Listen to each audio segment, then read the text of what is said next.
Deyirəm ki, brend alın. Brend niyə almaq lazım? Görürsünüz, bu Samsung 65 inç televizordur.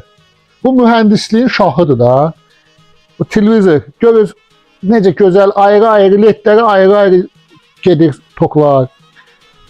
Özünün ventilatoru var ki, bu prosesor yüksək sürətli prosesordur. Amma bundan əlavə, bu prosesordan başqa, bunda əlavə videokartalar da var.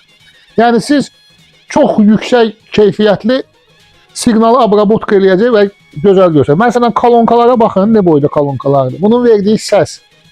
İndi götürək 2 tay televizorları. Bu ekran, bu boyda ekranı koyacaqlar bu dam materialının üstündə olan bir saca. 4-5 dənə led yapışdıracaqlar, bir dənə bu plata. Qiymət əlbəttə ki, ucuz olmalıdır. Bu modellə bu 65 düm 2 tay televizor bir olacaq. Yox, ən aşağısı bir 500 manat aşağı olmalıdır da. Buna baxın, panelin keyfiyyətinə baxın, nə bu? Bu çəkisi də var da normaldir. Yəni bu maldır. Neçə il işləyib, xarab olmayıb, sadəcə olaraq sönüb yanır. İndi tapacaq dərdinədir, düzələcək.